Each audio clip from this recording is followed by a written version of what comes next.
奶奶啊，最近好多姊妹都話想買個性價比又高、旗靚正嘅手鐲喎。係啊，咁佢哋喺邊度買噶？就係揾唔到渠道咯，喺出邊買又驚買到假貨，又驚一價嚴重，又驚俾人呃，咁真係好麻煩噶喎。你話俾佢哋知，蓮姨喺玉器街做咗30幾年嘅翡翠手鐲批發啦，一度都係批發噶，而且我一直都承諾假一賠8噶。真係噶，梗係啦。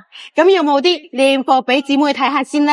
咁你就睇下呢條紫羅蘭手鐲啦，哇，新貨嚟噶喎，滿圈都係見光唔失色嘅紫色，大家成日話十指九粗，呢條手鐲嘅底子就非常細膩乾淨啦，而且種老肉細，無論喺邊個角度都揾唔到佢嘅缺點，就算喺源頭批發市場，同樣嘅價錢都好難揾到同款噶。係咪全部手鐲都係批發價放漏俾姊妹先？係啊，冇呃你噶。過嚟隨便睇，點都得。我做人呢，好均真噶。姊妹們聽到未啊？要揀手鐲嘅就留低個圈頭俾我奶奶知道啦。